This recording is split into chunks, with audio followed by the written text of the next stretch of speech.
Gracia, misericordia y paz de parte de Dios nuestro Padre y del Señor Jesucristo nuestra esperanza.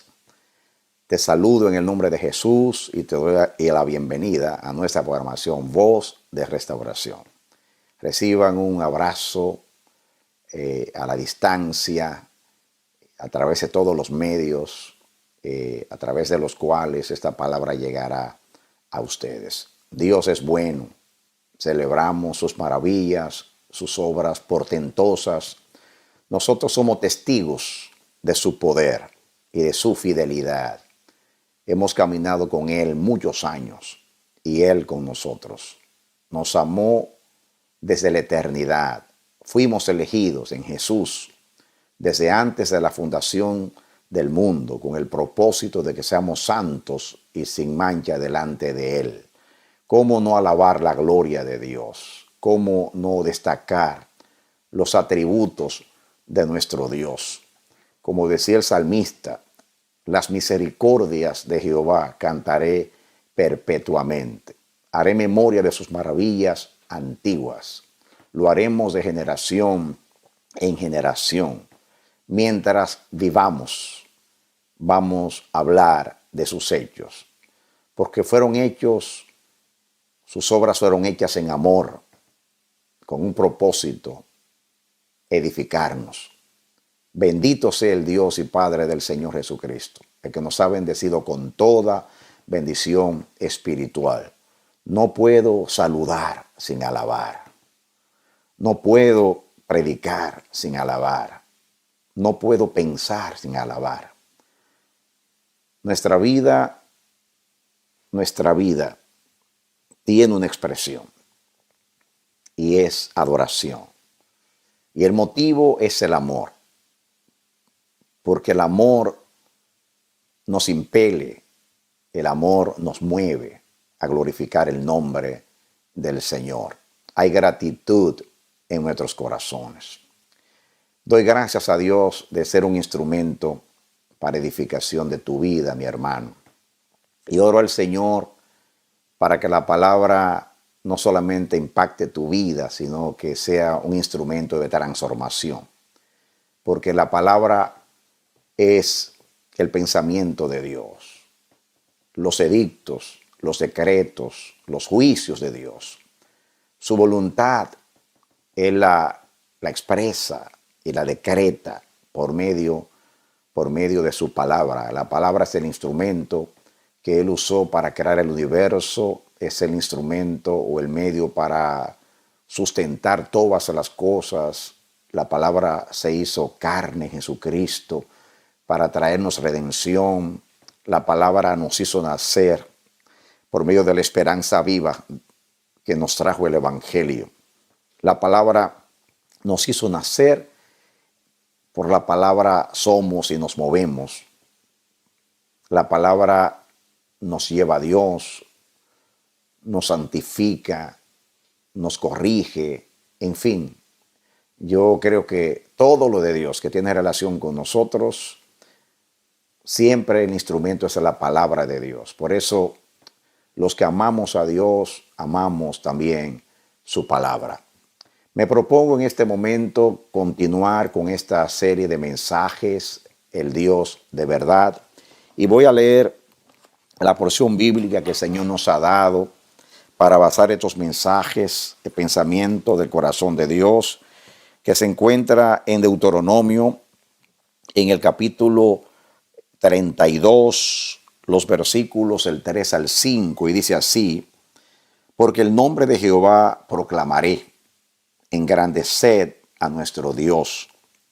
Él es la roca cuya obra es perfecta, porque todos sus caminos son rectitud, Dios de verdad, y ninguna iniquidad en él.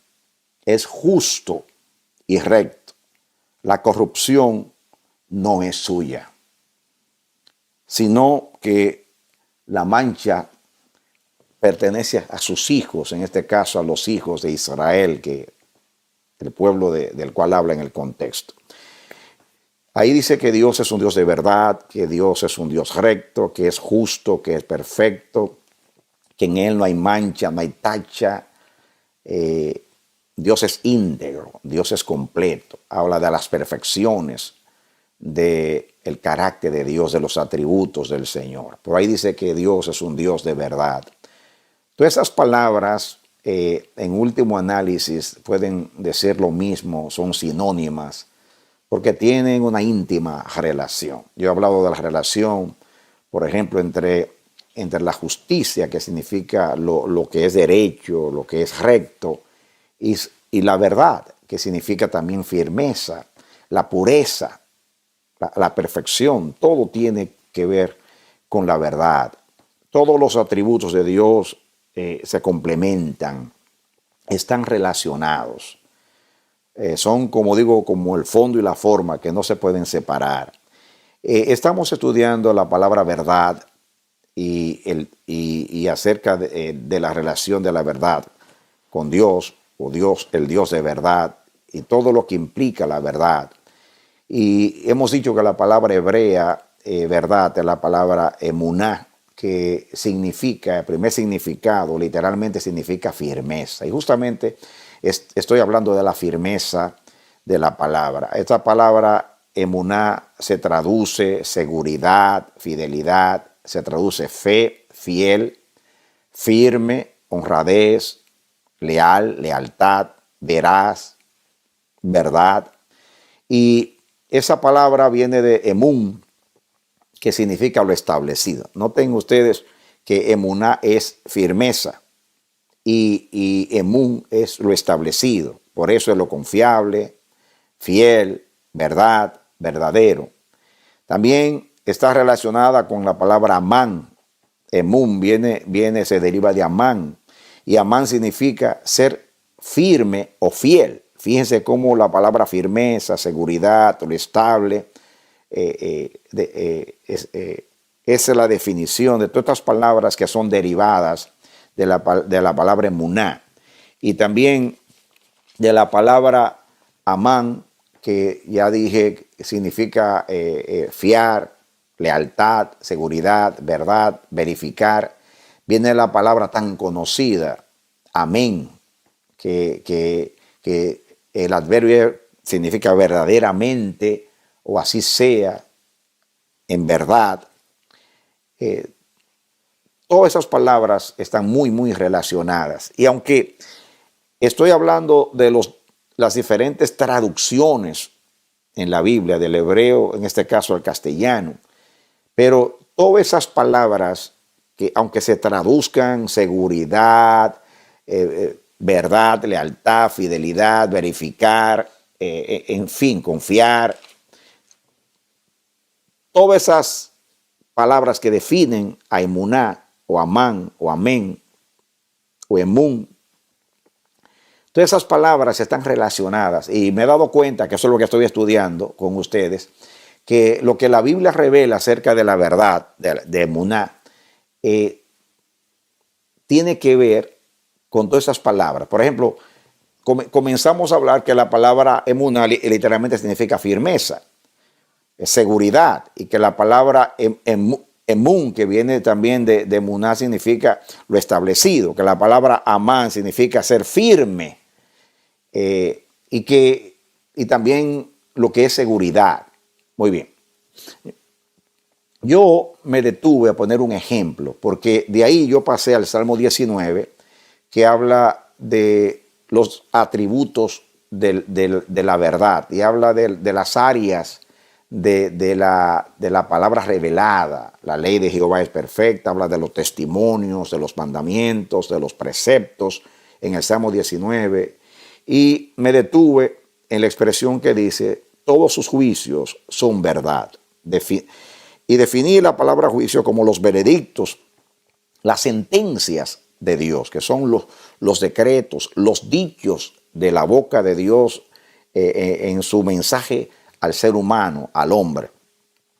Así que, entonces, para hablar de la firmeza de sus dichos, que son invariables, puse el ejemplo del pacto de Dios a David, que habla el Salmo 89. Voy en forma de repaso, a mencionar algunos versículos que mencioné, o sea, leí, estudié con ustedes de ese salmo, del Salmo 89. Voy a leer el verso, el verso 8.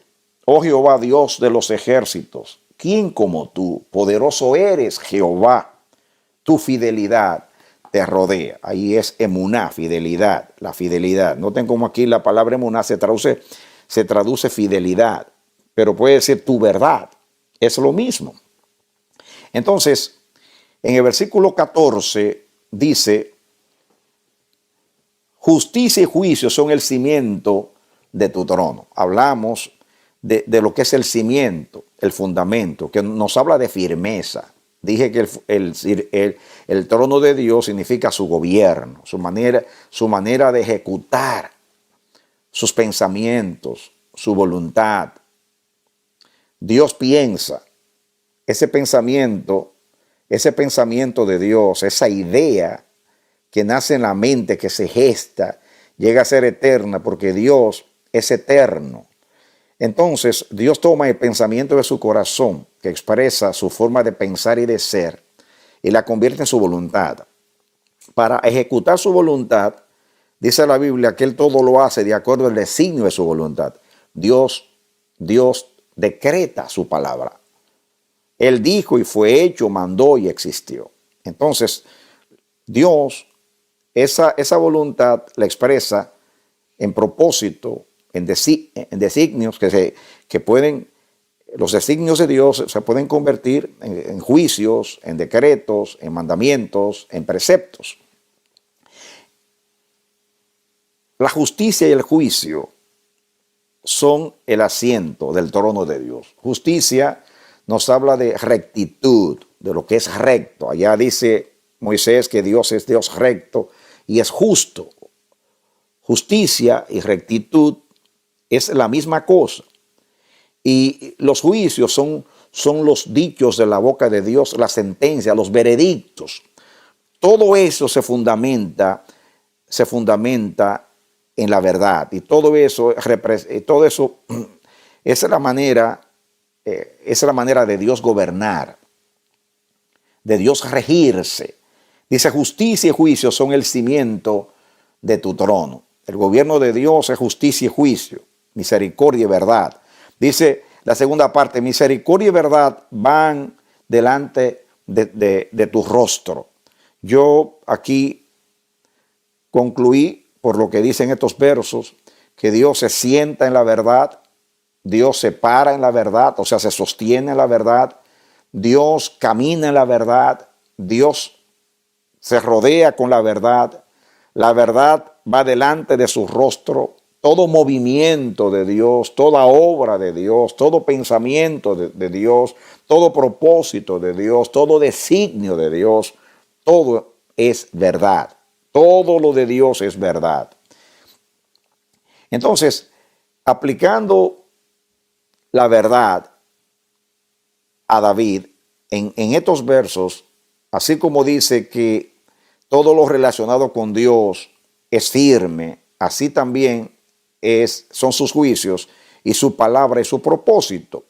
El pacto de Dios es firme porque Dios es firme, y Dios es firme porque su verdad es firme. Dios no varía, en Él no hay variación, no hay sombra de variedad. Su trono también es estable. Así como Él es eterno, es el pensamiento de su corazón. Y así es su carácter, su naturaleza, el Dios de verdad. En el versículo 24 dice, mi verdad y mi misericordia estarán con él, o sea, con David, y en mi nombre será exaltado. Y dice el versículo 28, para siempre le conservaré mi misericordia. Oigan la palabra para siempre. Y mi pacto será firme con él. Emuná, ahí firme. Mi pacto será firme, emuná. Y aunque aquí se traduce firme, es emuná, como la palabra fidelidad, es emuná. El pacto es firme. ¿Qué es un pacto? Es un convenio.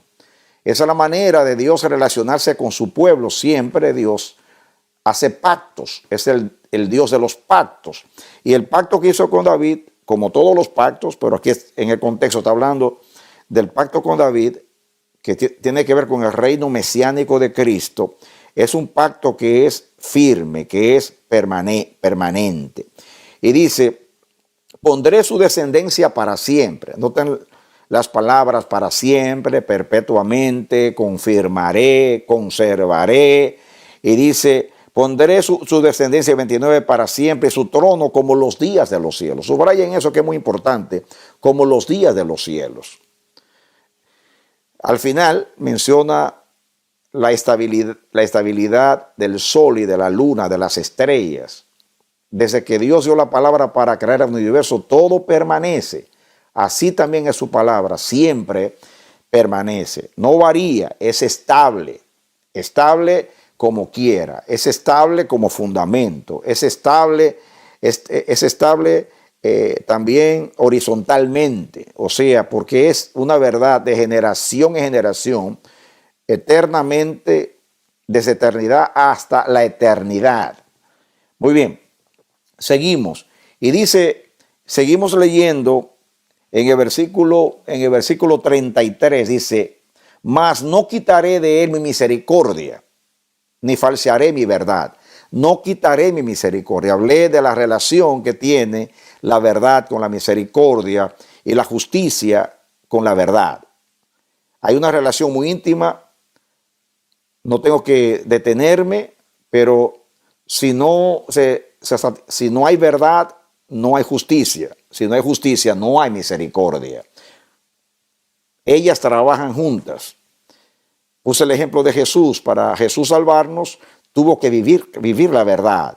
A vivir la verdad, que fue obediencia a todos los mandamientos, andando en rectitud en todas las cosas, Jesús hizo justicia. Al hacer justicia, pudo satisfacer a Dios. Es lo mismo, pudo complacer a la verdad. Complacida la verdad, se hace justicia. Cuando se hace justicia, se puede manifestar la misericordia. No hay misericordia si no hay justicia. No hay justicia si no hay verdad. Por eso, las tres palabras aquí están muy relacionadas. Y las tres palabras, Dios las usa para hablar a David de que el pacto que hizo con él y por consiguiente con su hijo, que es el Mesías, Jesús, es para siempre. Aquí dice, no olvidaré mi pacto. Desde el 33, mas no quitaré de él mi misericordia, ni falsearé mi verdad. No falsearé mi verdad. No olvidaré mi pacto. Dios no se olvida de lo que salió de su boca. Ni mudaré lo que ha salido de mis labios. Una vez he jurado por mi santidad, por lo más puro de su corazón, porque Dios ama la verdad en lo íntimo, y juró a David. Él no tenía que hacerlo, pero él juró para confirmar su palabra a David, como a todos los creyentes. Cuando Dios jura, es para confirmar a los herederos de la salvación, a su pueblo. Yo diría para hacer más creíble, más fácil a los herederos de la salvación, a su pueblo, y para confirmar que su palabra es verdad. Una vez he jurado por mi santidad y no mentiré a David, su descendencia será para siempre, y su trono como el sol delante de mí, como la luna será firme para siempre, y como un testigo fiel en el cielo. Noten todas estas metáforas, todas esas palabras: para siempre, perpetuamente, confirmaré, guardaré, no falsearé, mantendré mi palabra. Todo eso nos habla de emuná, nos habla de lo estable, de lo seguro, que son los juicios de Dios, los decretos de Dios, los propósitos de Dios. Eso nos da confianza. Eso nos da confianza. Porque permanece. Lo que es cambiante, voluble, lo que oscila, lo que cambia, crea inestabilidad. Pero lo que permanece es hermoso. El sol sale cada día. Dios lo pone como un testigo en el cielo. El sol sale cada mañana, está ahí. Viene la noche y está la luna. Así lo estableció Dios. ¿Y cómo lo hizo? por la palabra. Él dio mandamiento para que se hiciesen las lumbreras. En el caso del sol, para que alumbrara durante el día, la luna durante la noche. Mientras dure el día y la noche, permanecerá la palabra de Dios. Es un ejemplo, es una manera de Dios ilustrar que emuná es firmeza. Dios no se muda, su palabra tampoco cambia. Cuando nosotros andamos en fe, amados, ya que la Biblia define la fe como la certeza de lo que se espera y la convicción de lo que no se ve, porque emuná también se traduce fe, aunque aquí está hablando en el Nuevo Testamento. Pero es lo mismo en cuanto al sentido, al contenido, a la definición, es lo mismo. Fe es certeza, es convicción. La certeza produce convicción, que aunque no se ve, es verdad, porque lo dijo Dios, porque Dios no puede mentir, porque es el Dios de verdad, porque no hay mancha en Él. Él es perfecto en todos sus caminos.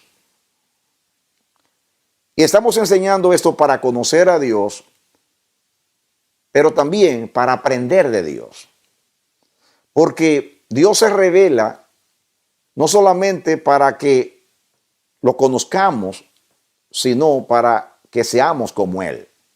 Y ese es el propósito de la palabra, es el fin de la palabra, que la naturaleza del Hijo se manifiesta en nosotros. Hay otro texto que yo quiero compartir con ustedes, que se encuentra en Isaías, en el capítulo 25, yo lo escribí acá, Isaías 25, versículo 1. Isaías 25, 1 dice: Jehová, tú eres mi Dios, te exaltaré, alabaré tu nombre, porque has hecho maravillas. Y dice, tus consejos antiguos son verdad y firmeza. Tus consejos antiguos son verdad y firmeza. Los consejos de Dios son los planes de Dios. Son los designios de Dios, son los propósitos de Dios, que aunque son antiguos, también pertenecen al presente, porque Dios, como Jesús, es el mismo ayer, hoy, por los siglos. Y aunque dice tus consejos antiguos son de siempre, son eternos, dice son verdad y firmeza. Aquí la palabra firmeza también es la palabra emuná. Significa la verdad firme. Hay traducciones que dicen la verdad firme o son verdad y firmeza, porque emuná es firmeza. Y aquí lo dice mucho más claro. Aquí expresa exactamente lo que estamos estudiando. Tus consejos antiguos son verdad y firmeza. Y firmeza. Todo lo que tiene que ver con la vida del hombre es cambiante. Mis amados, todo es cambiante en la vida del hombre. Por eso nosotros no podemos entender lo que es estable. Por eso estamos tan distanciados de lo que es verdad. Por eso somos tan cambiantes, justamente por eso. No hay estabilidad en nosotros. Nuestras emociones, como están regidas por químicas, porque eso es lo que somos. Estamos constituidos de la fuerza físico-química de la materia, de elementos orgánicos y que hacen funcionar el cuerpo y la mente. Y nosotros somos emocionales justamente por eso. Tenemos un sistema endocrino y cuando hay un desajuste, un desbalance en cualquiera de las glándulas, pues ¿qué sucede? Todo se altera en el cuerpo y eso crea en nosotros inestabilidad. A veces estamos enojados, a veces estamos gozosos, muchas veces deprimidos. Hay depresión hay una depresión que es causada por problemas fisiológicos. Hay otras que son emocionales, son personas que viven circunstancias, han perdido algo o temen perder algo o se sienten culpables y se deprimen. Eso es emocional, tiene que ver con la mente, la manera que funciona nuestra mente. ¿Cómo podemos nosotros entender a Dios si nosotros mismos somos tan cambiantes? El mecanismo de nuestra mente, la manera de nosotros pensar, los pensamientos nuestros son cambiantes, como son nuestras emociones, por consiguiente nuestras decisiones, dependiendo de nuestro estado de ánimo. Y nuestro estado de ánimo puede ser el efecto, el resultado de nuestro estado de salud y de circunstancias como que no dormí bien, como que me expuse mucho al estrés.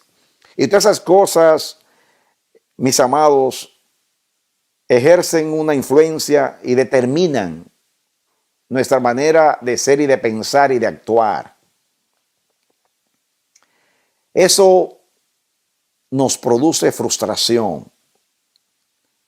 Y cuando los demás actúan de esa manera y su conducta nos afecta a nosotros, como que esa persona nos prometió algo o esperamos algo de esa persona y esa persona no nos cumple, porque aunque tenía la buena intención de cumplir,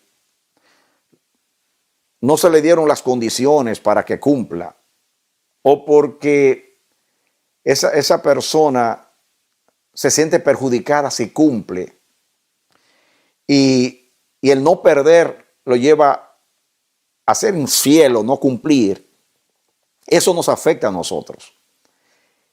Esa conducta humana nuestra y de nuestros semejantes, tan inestable, tan cambiante, produce en nosotros inseguridad. Y nadie es feliz si no tiene estabilidad. ¿Cómo se siente usted cuando en el trabajo le dicen que hay posibilidad de que esa compañía cierre o tenga que despedir empleados? Inmediatamente se lo dicen. Usted comienza a sentir ansiedad dentro de usted. Y la ansiedad es el resultado de la inseguridad, porque se siente amenazado y comienza a pensar, si me quedo sin trabajo, pues yo no voy a poder cumplir con los compromisos financieros, no voy a poder pagar mi alquiler. Puede ser que mi familia no tenga el alimento y el vestido. Y eso te produce una inseguridad. Por eso, cuando enfermamos, experimentamos inseguridad. Porque si no tenemos salud, pues no vamos a poder trabajar. Y si no podemos trabajar, no vamos a poder cumplir con nuestros deberes y compromisos. Si me pongo a describir la vida humana, vamos a mirar por qué somos tan inestables. Y es increíble que la inestabilidad nos desorienta, tanto si nosotros somos los protagonistas o si son los demás. Como quiera, esos factores nos afectan. Por eso, cuando nosotros nos relacionamos con Dios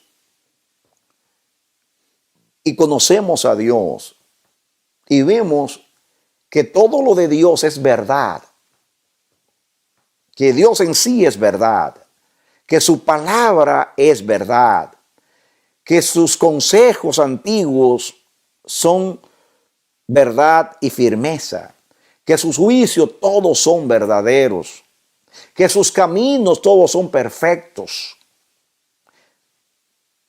que sus propósitos, sus planes no varían.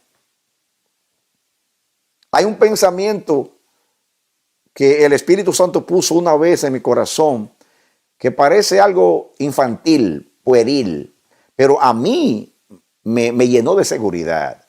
Un pensamiento de un niño. Yo pensé de esta manera: solo hay un Dios. Solo hay un Dios.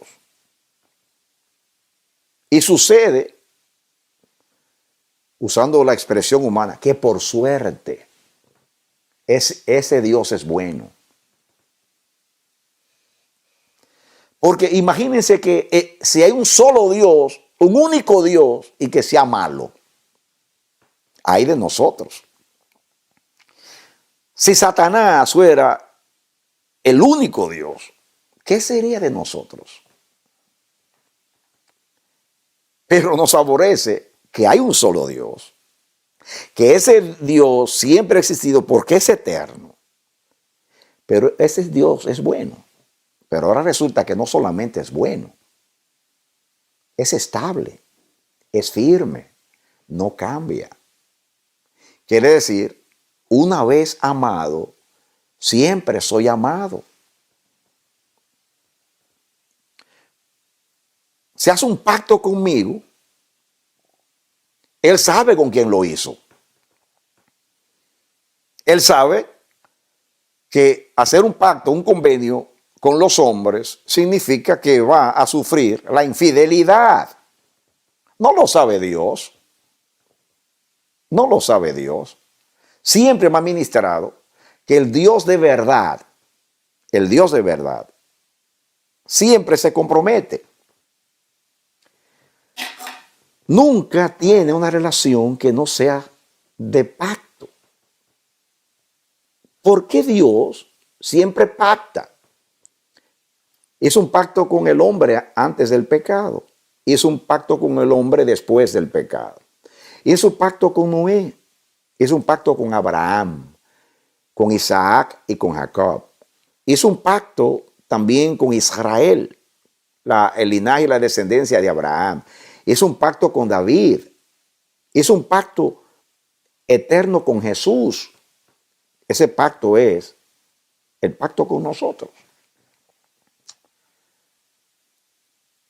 Es algo que, aunque yo he predicado muchas veces acerca de eso y siempre lo menciono, cada vez que lo menciono soy ministrado, me lleno de seguridad, comienzo a sondear y a penetrar en áreas desconocidas, intactas, se me ilumina el entendimiento al saber que Dios, el Dios de verdad, que no cambia, que no varía, cuando se relaciona con el hombre, que es todo lo contrario a él, no tenemos fundamento, nada nuestro permanece, somos cambiantes, no somos firmes, no somos fieles. No sabemos obedecer ni someternos, ni guardar por mucho tiempo un compromiso. ¿Qué nos quiere enseñar el Dios eterno de verdad? Relacionándose con nosotros siempre con un pacto como lo hizo con David. Un pacto es entre dos partes. Pero hay una parte que es la parte de Dios, de su persona, de su gobierno, que es perfecta, que es recta, que es justa, que es buena, que es misericordiosa, que es firme, que no puede ser vencido de lo malo, que en Él no hay mancha. Él es íntegro, no hay corrupción en Él. Ese Dios pacta con los infieles, con los inestables. ¿Qué quiere enseñar el Dios firme a los que no son firmes? El Dios fiel a los infieles, con relacionarse siempre con ellos por medio de un pacto. ¿Cuál es el interés de Dios? Cada vez que hace un pacto, como lo vemos por toda la Escritura, de insistir que es para siempre, que es real, que se va a cumplir, que Él no va a fallar, que no va a falsear su verdad, que sus consejos son firmes, estables, para siempre, que Él no va a cambiar. Y más todavía, se atreve a jurar. Es muy común en Dios jurar. Juró muchas veces. Juraba para dar los grandes decretos. Juró Jehová a David por su santidad. A Jesús en el Salmo dice, juró Jehová y no se arrepentirá. Tú eres sacerdote para siempre. Así le dice al Hijo, tú eres sacerdote para siempre. Juró al Hijo. Juró a Abraham también. ¿Por qué jura Dios? Si Él no miente ni puede mentir. ¿Qué mensaje quiere darnos a los mortales, a los cambiantes, a los emocionales? Aquellos que son seres temporales, efímeros, que son como la niebla, que se esfuman. Su vida se esfuma como un pensamiento, que como dice Moisés en el Salmo 90, sus días son como un pensamiento que se esfuma, se escapa, como la hierba del campo que crece en la mañana, que nace en la mañana, crece a mediodía y se seca en la tarde. ¿Qué aprendemos, amados? ¿Qué nos quiere enseñar Dios?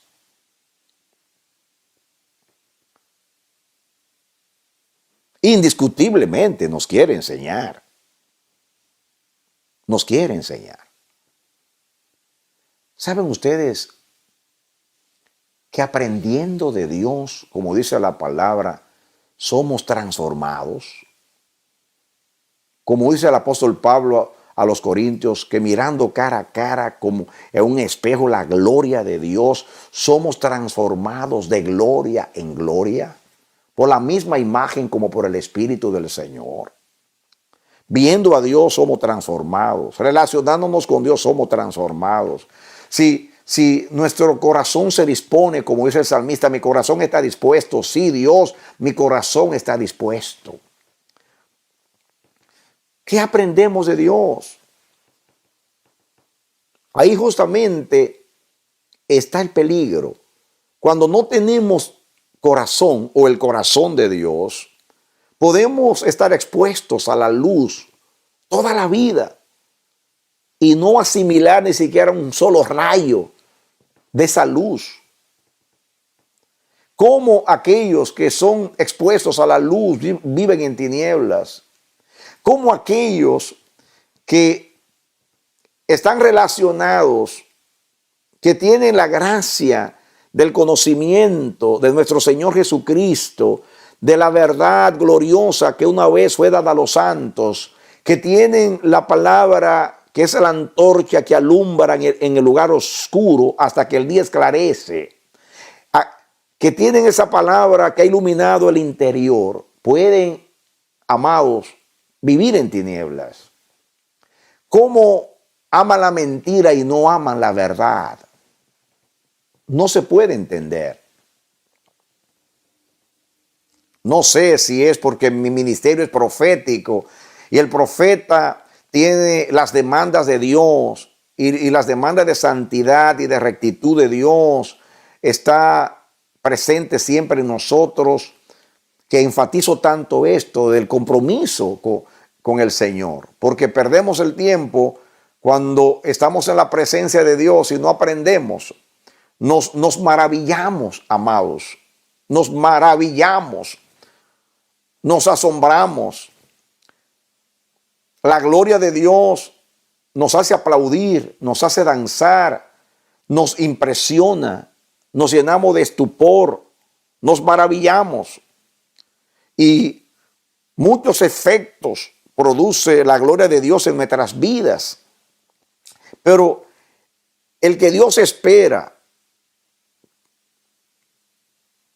que es el más importante, es que la palabra de verdad nos transforme.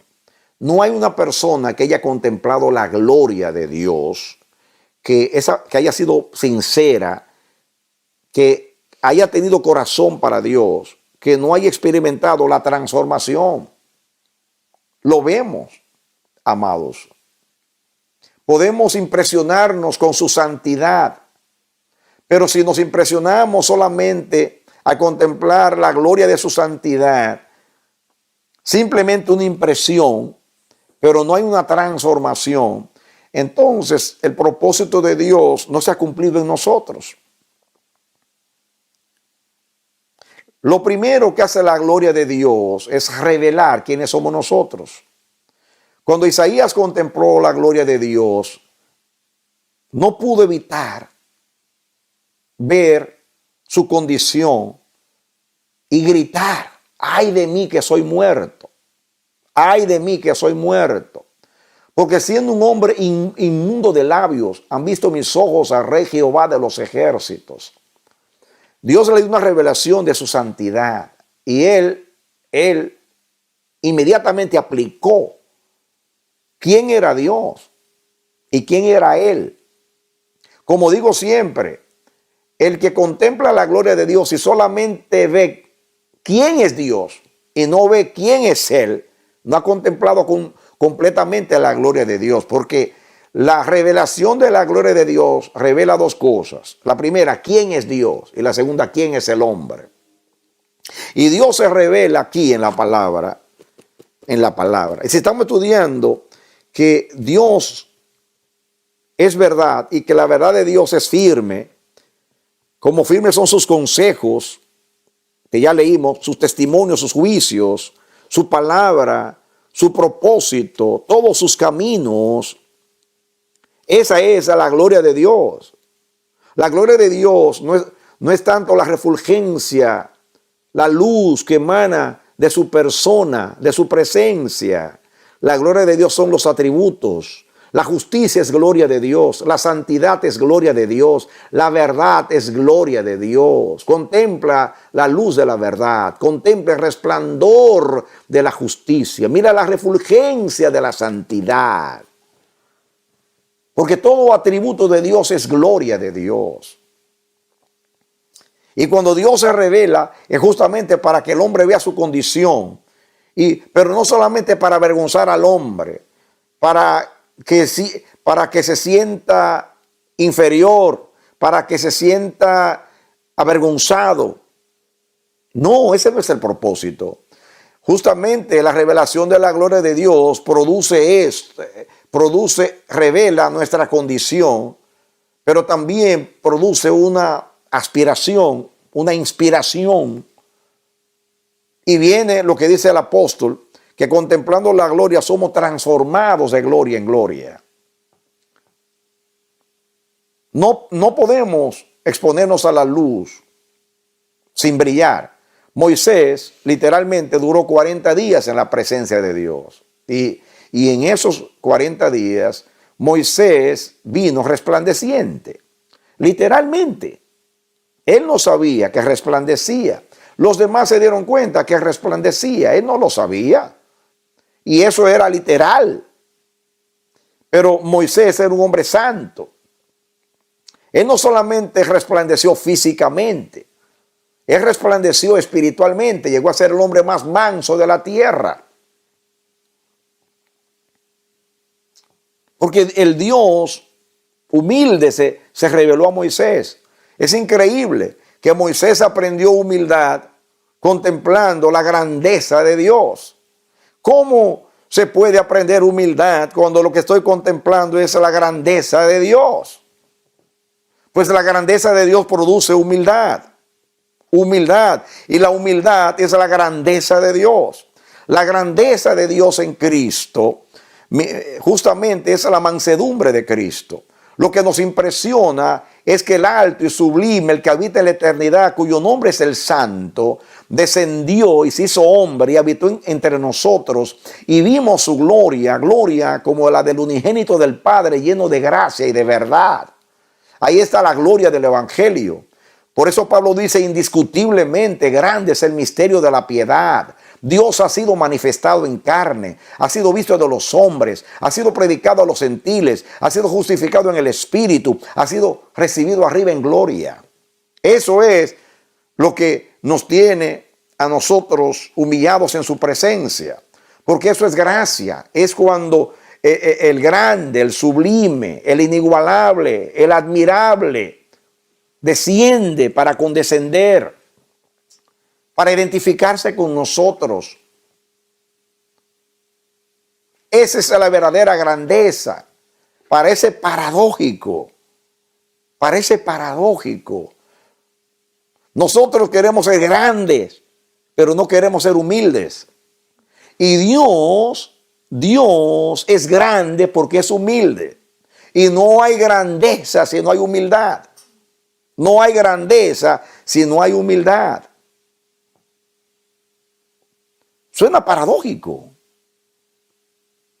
Por eso la Biblia enseña la paradoja. El que quiera ser grande delante de Dios es pequeño. Y el que es pequeño delante de Dios es grande.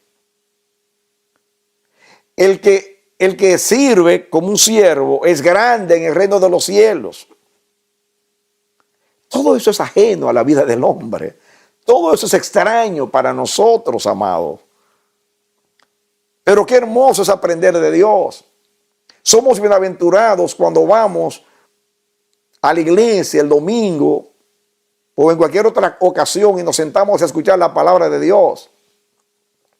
Dios a los predicadores nos da los mensajes, estudiando a la intimidad con Dios. Allí cocinamos, allí el chef del cielo nos da el manjar, nos da la ración para servirla a su casa. Y la palabra viene inspirada, viene revelada, viene preparada, viene dispuesta para nosotros.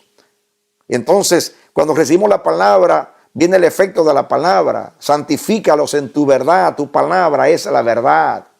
Somos conmovidos, somos estremecidos, somos reprendidos por la palabra. Vemos nuestros errores, nuestras fallas, vemos áreas ocultas, pero la palabra penetra en esas áreas, porque la palabra es eficaz y penetra a lo más íntimo del alma y puede traspasar y dividir el alma del espíritu y hacer discernir los pensamientos profundos del corazón. Gloriosa la palabra del Señor. Mis amados, somos bienaventurados porque el poderoso Espíritu de Cristo mora en nosotros.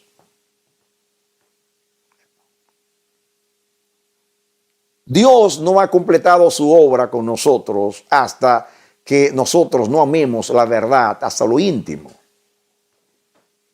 Amén. La firmeza, mis amados, es una característica esencial de la verdad. En el caso de Dios es naturaleza. Dios es firme porque es un Dios de verdad. Porque la verdad vive en Él. Pero en el caso de nosotros, eso puede ser un efecto. Al conocer la verdad, a relacionarnos con la verdad, a pensar en conformidad con la verdad, a crecer en la verdad, a ser perfeccionados en la verdad, comenzamos a ser transformados. Y nos damos cuenta que antes éramos inestables, pero ahora comenzamos a ser firmes. A ser firmes. Noten ustedes, cuando éramos niños, éramos fluctuantes. Éramos llevados por doquier, por cualquier viento de doctrina, por estratagemas de hombres que emplean con astucia las artimañas del error. Un niño, debido a su escaso conocimiento y entendimiento, es seducido, es engañado, es arrastrado con facilidad. Pero cuando, dice Pablo, cuando yo era niño, pensaba como niño, actuaba como niño, pero ahora que soy maduro, dejé lo que es de niño. Cuando crecemos y somos perfeccionados en la verdad presente, entonces la firmeza se apodera de nosotros. Ya no somos, como dice Santiago, que el hombre de doble ánimo no consigue nada delante de Dios. El hombre que oscila no consigue nada delante de Dios. Dice que el hombre que duda es semejante a las olas del mar, en sus vaivenes, que va y viene. La fe es certeza. La duda es oscilación. Es como las olas del mar, que es movida por el viento y va de aquí para allá como el péndulo de un reloj, de aquí para allá. Y qué triste es una vida que no tiene estabilidad. Una vida que no sabe a dónde va, no conoce el camino. Pero cuando maduramos, nosotros tenemos un orden de prioridades. Sabemos lo que agrada a Dios. Sabemos lo que conviene. Sabemos lo que eleva, lo que ennoblece, lo que honra. Sabemos lo que bendice a los demás. Entonces sabemos elegir. Cuán hermoso es cuando somos maduros, cuando hemos sido perfeccionados en la verdad, cuando la santidad es perfeccionada a través del temor a Dios. Ya sabemos lo que queremos. No estamos indecisos. ¿Cuántos saben que Dios sabe lo que quiere? Dios siempre sabe lo que quiere. ¿Y tú sabes lo que quieres?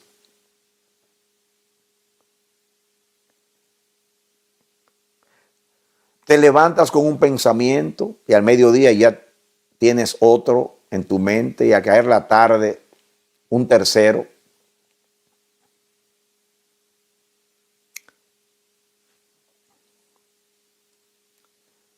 ¿Por qué tropezamos al caminar con Dios?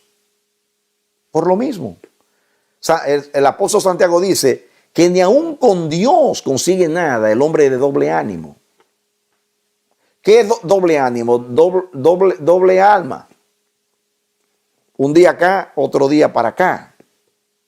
No hay estabilidad. No somos confiables. O confiamos en una persona que nos dice una cosa hoy y otra mañana.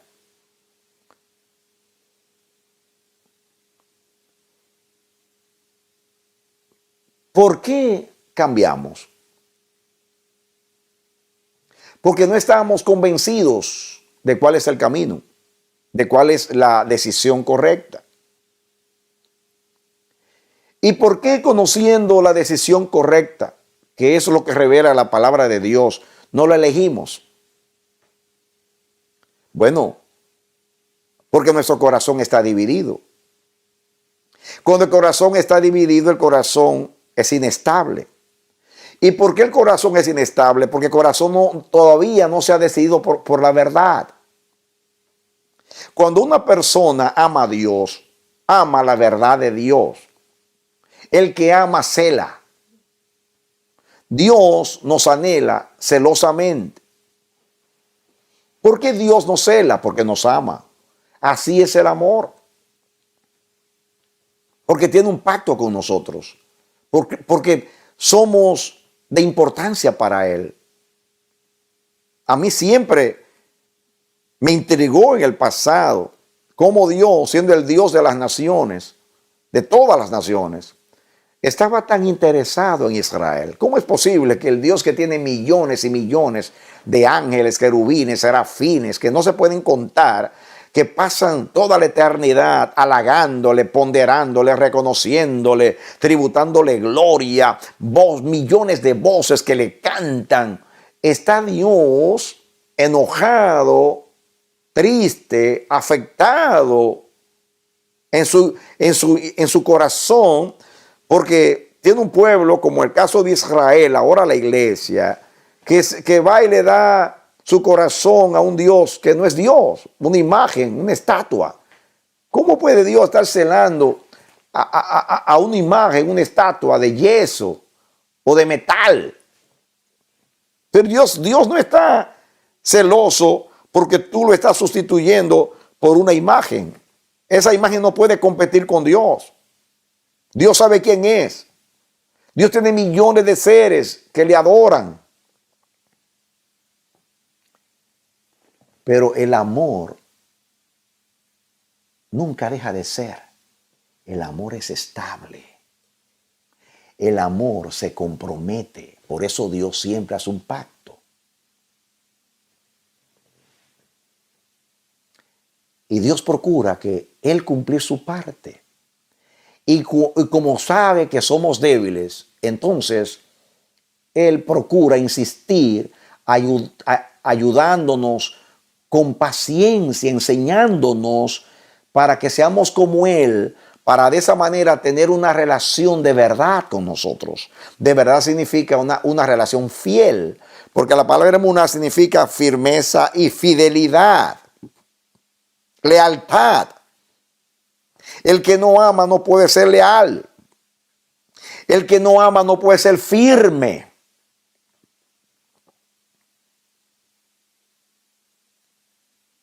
El amor es verdad.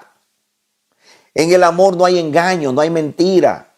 En el amor no hay hipocresía. En el amor no hay simulación. Por eso Dios ama la verdad en lo íntimo. En lo íntimo significa que en lo profundo de mi ser no hay una mala motivación. Que en lo profundo de mi ser, cuando yo decido, no estoy buscando nada para mi propio provecho. Porque el amor no busca lo suyo. El amor siempre está pensando en el ser amado. Entonces, cuando Dios dice que amemos la verdad y que Él ama hasta lo íntimo, allá donde no llegan nuestros pensamientos, allá en lo profundo, tenemos que estar seguros de que en nuestro pensamiento, por consiguiente, en nuestra preferencia, en nuestras decisiones, hay amor. En otras palabras, no hay una motivación egoísta. Dios conoce las intenciones profundas del corazón.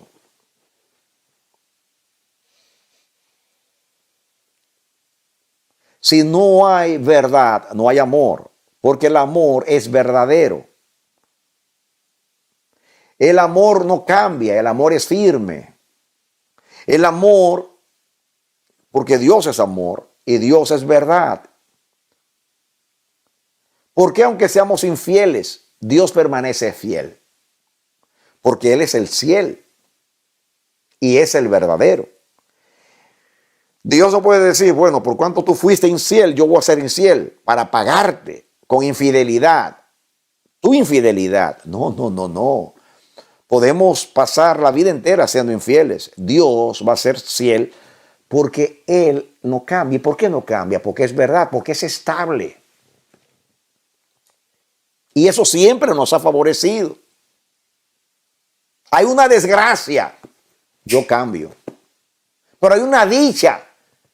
Aquel con quien yo tengo pacto no cambia. Y cuando yo traiciono, Él permanece fiel. Y cuando yo me extravío, Él permanece fiel. Y cuando yo le doy la espalda, Él sigue siendo fiel. Me puede disciplinar como padre. Me puede corregir. Puede usar un medio sabio, divino, para enderezar mis caminos. Pero al final, Sus pensamientos para conmigo y para contigo son pensamientos de bien y no de mal.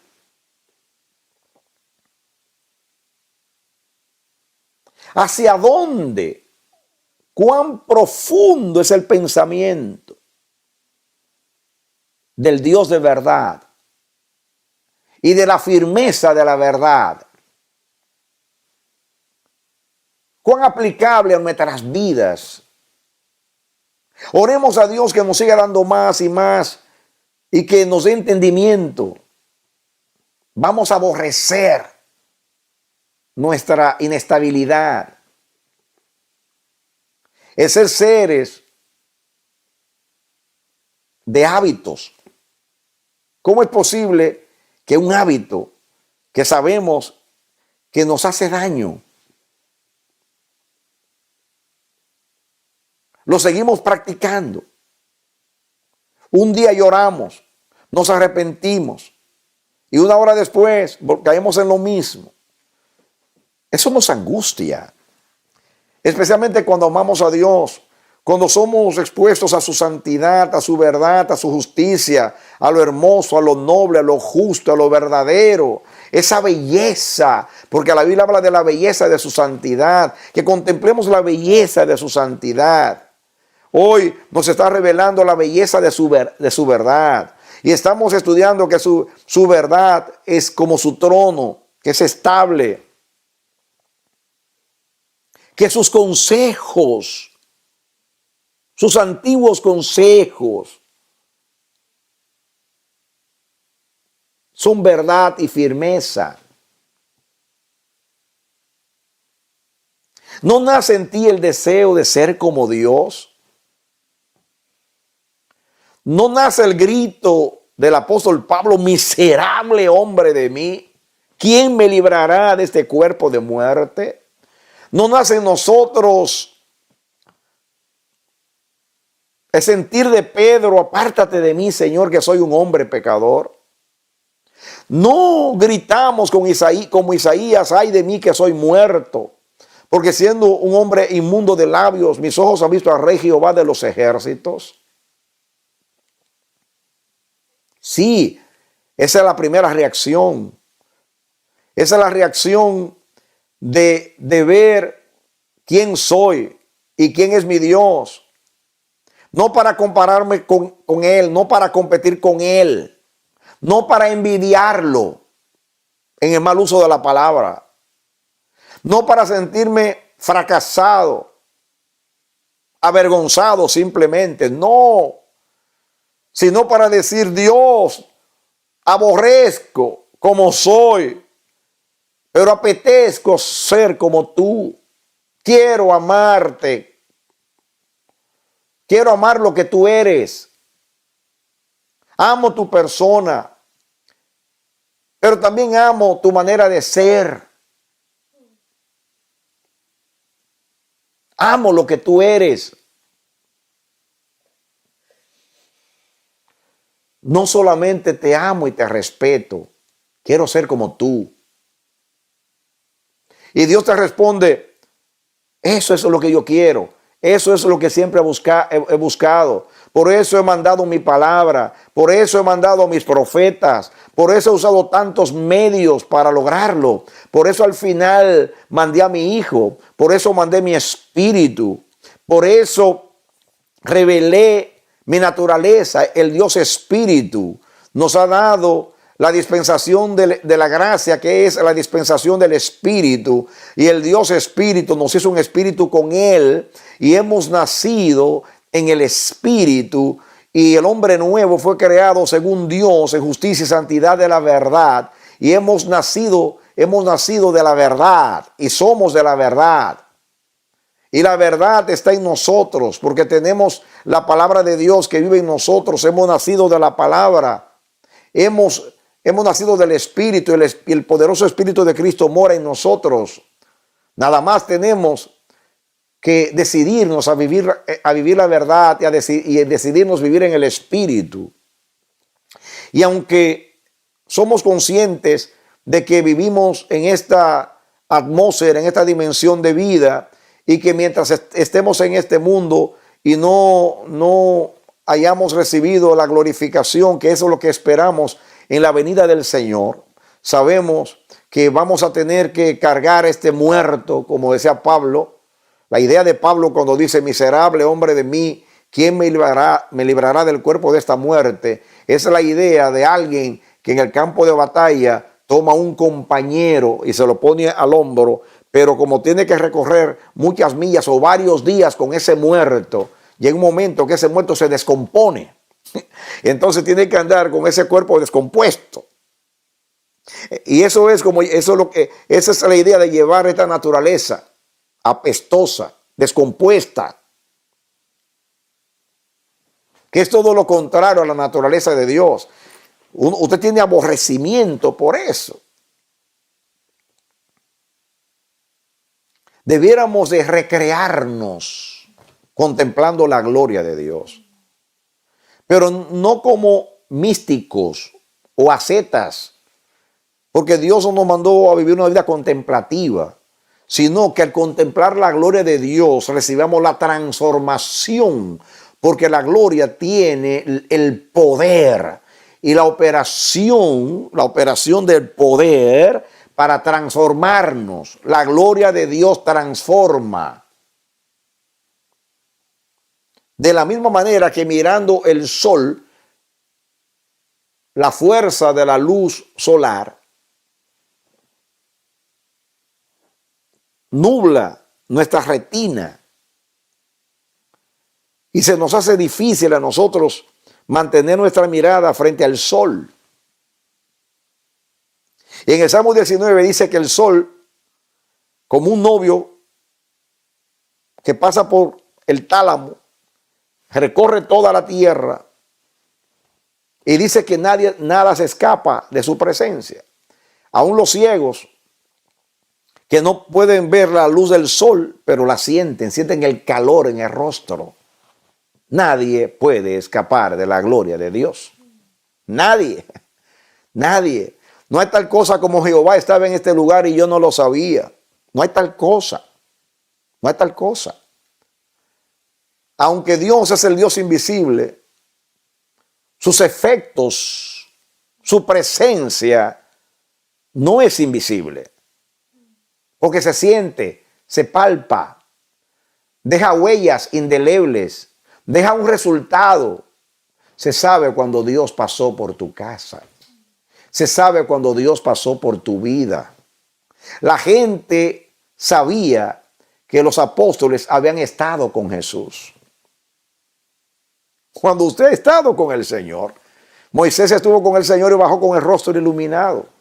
No hay tal cosa como estar con el Señor y no asimilar nada. De la única manera que eso sucede es cuando nuestra naturaleza caída está tan crecida, tiene tanto dominio sobre nosotros, que neutraliza la gloria de Dios.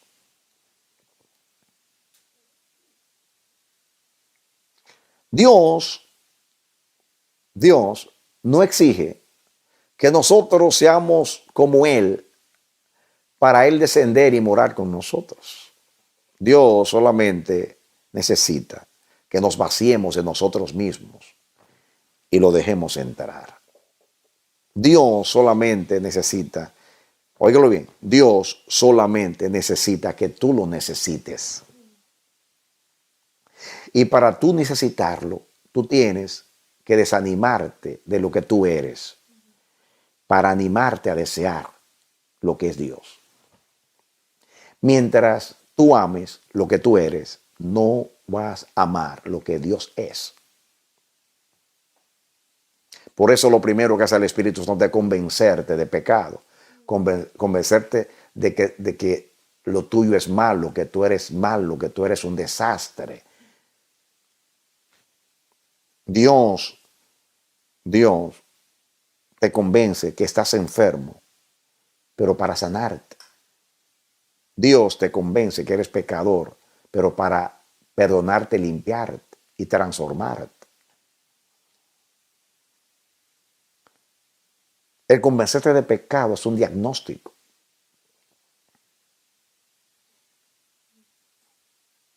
Dios no me puede exigir que yo sea santo, porque solamente puedo ser santo si Él me hace santo.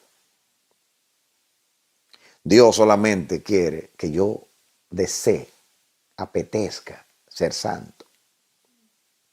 Pero para yo desear ser santo, yo tengo que aborrecer el pecado.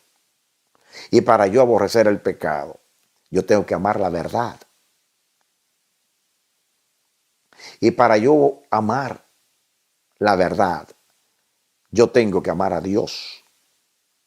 Yo tengo que estar convencido que no hay nada más relevante,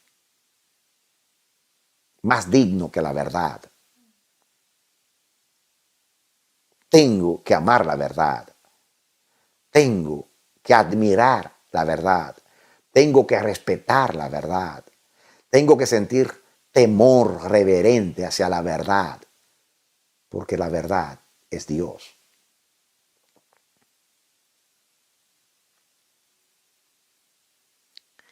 Es increíble cómo cada aspecto de la vida de Dios está relacionado. El apóstol Pablo dice que perfeccionemos la santidad mediante el temor de Dios.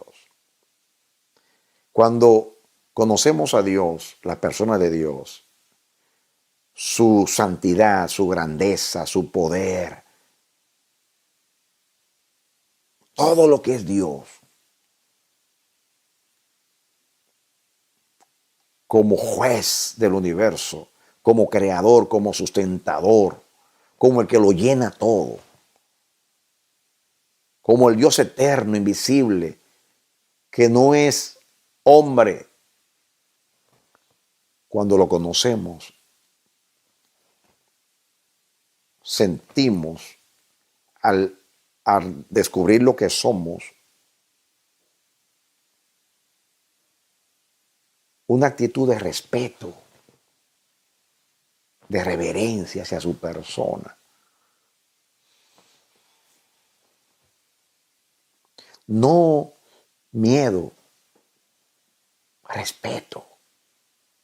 Respeto a lo superior, respeto a lo santo, respeto a lo majestuoso, a lo grandioso, a lo supremo.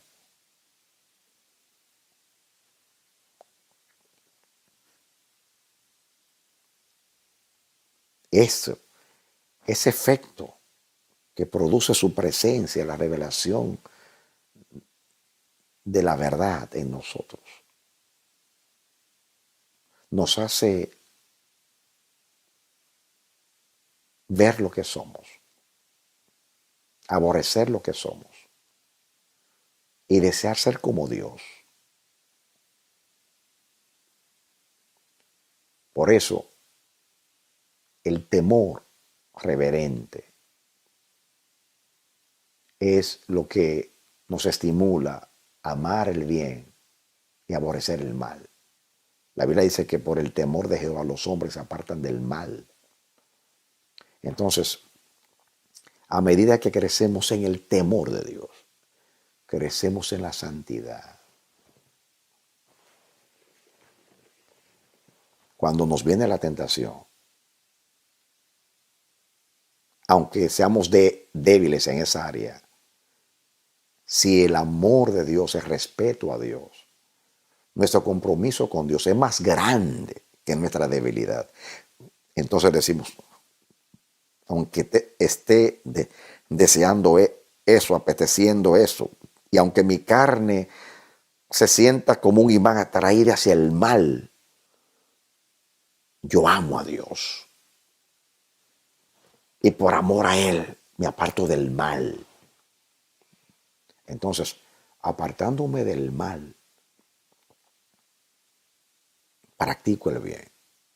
A practicar el bien, me estoy apartando del mal. Y santificación significa justamente eso. Apartarse para Dios. Y lo que se aparta para Dios tiene que ser como Dios santo. Apártese de iniquidad todo aquel que invocar el nombre del Señor. Entonces, cuando, cuando la verdad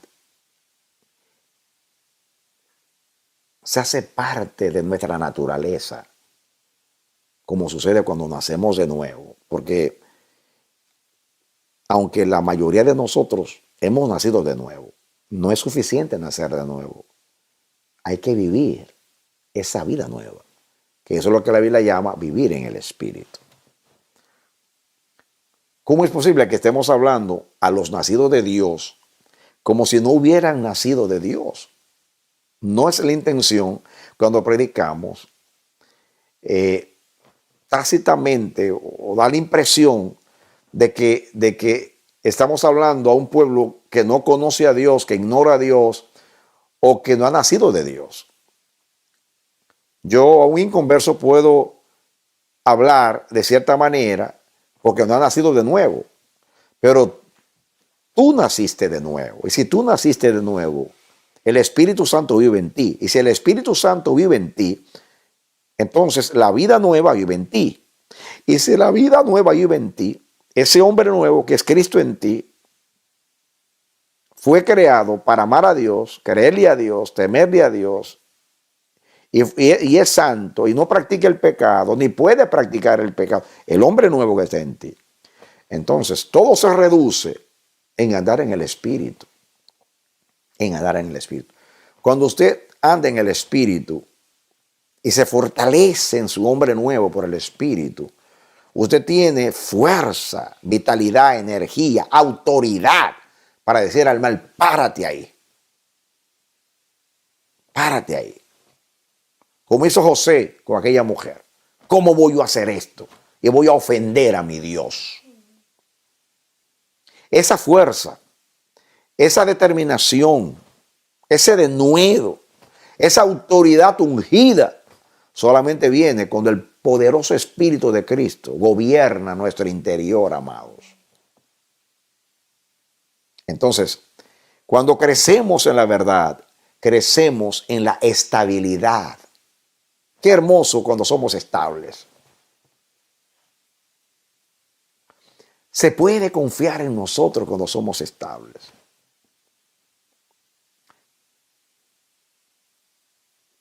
Sabemos lo que queremos, sabemos dónde vamos, sabemos el camino. Nadie nos mueve de la esperanza que hay en nosotros. Nadie. En el Nuevo Testamento se nos habla mucho de que estemos firmes, ceñidos nuestros lomos con la verdad. Cíñete con los lomos de la verdad. Apriétate el cinturón para que el talabarte, la espada y las demás armas que se aprietan con el cinturón de la verdad no anden flotando o te priven del movimiento para avanzar. Cíñete con la verdad. Seamos firmes en la fe. Marchemos sin titubear. Portaos varonilmente y esforzaos. La Biblia habla de tener frente de pedernal, como los caballos que le ponen las ojeras para que se mantengan en el carril. Firmeza. La verdad, dice que nos ciñemos los lomos con la verdad. Es el cinturón que nos aprieta, nos recoge y aprieta y asegura todas las demás armas. La verdad. Así como Dios se siente en la verdad, se para en la verdad, se mueve en la verdad, se rodea en la verdad. Por eso hay firmeza en Él. Porque no hay un área de su vida, no hay un movimiento. Así como esos seres que vio Ezequiel, que tenían las ruedas adentro, y dice que se movían, tenían 4 caras, y se movían las caras de acuerdo a las ruedas. O sea, donde quiera que giraba, Dios es verdad. Para acá es verdad, para allá es verdad, por donde quiera es verdad. Así debiéramos ser tú y yo, no importa el movimiento. Somos verdad, somos verdad. Me viene la ilustración, y con eso quiero terminar, de que una vez el hermano, creo que fue Carlos Spurgeon, el príncipe de los predicadores ingleses, que fue a visitar un día a un hermano en una visita pastoral, y el hermano tenía en el techo de su casa una veleta. Una veleta son instrumentos que mide la dirección del viento. Es como si fuera una cruz y tiene los cuatro cabos norte, sur, este y oeste. Entonces, la veleta daba vuelta con los cuatro puntos cardinales, norte, sur, este y oeste. Y entonces decía, Dios es amor.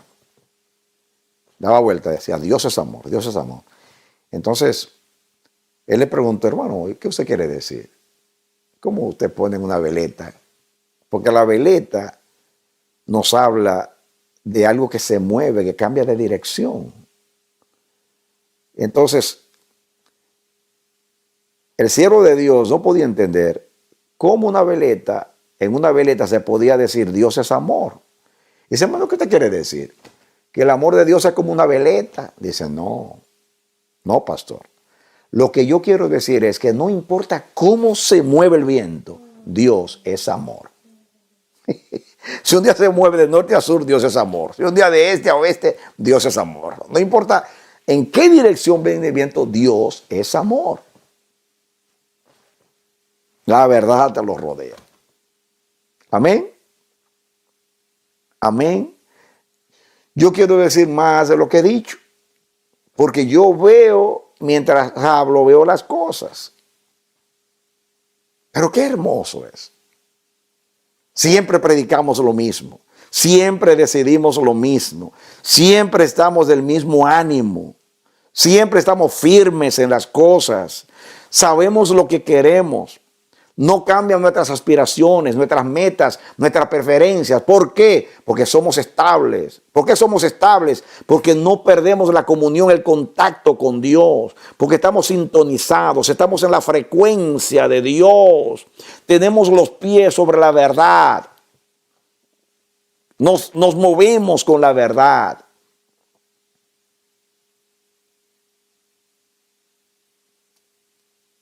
Somos hermosos cuando vivimos en la firmeza y la estabilidad de la verdad. Esa es la fe. Constancia. La Biblia dice, constantes en la oración, firmes en la fe, firmes en la esperanza. Oh, gloria a Dios. ¿Qué firmeza? Es lo mismo. Constantes en la oración, firmes en la fe, firmes en las obras de Dios, siempre firmes. En la relación con Dios, perpendicular. En la rectitud, que se nos puede poner la plomada. En la relación con los hombres, como el horizonte, como la cruz. La cruz tenía el madero hacia Dios, vertical, y tenía madero hacia los hombres. Era Dios salvando a los hombres. Esa es nuestra relación.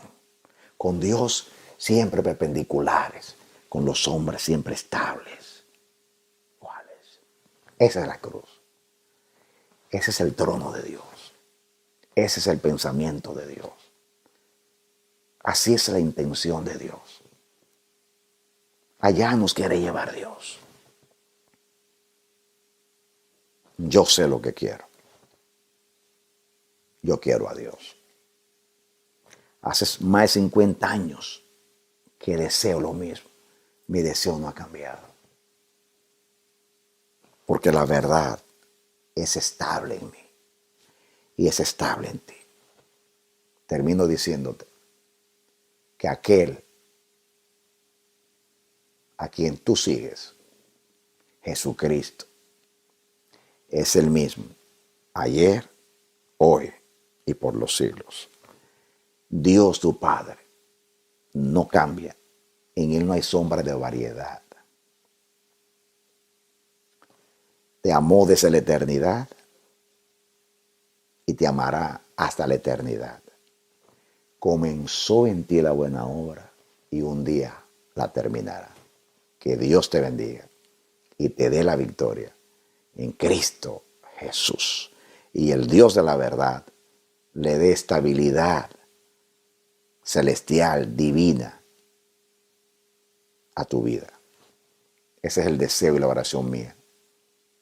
En el nombre de Jesús. Aleluya. Amén. Amén. Y amén.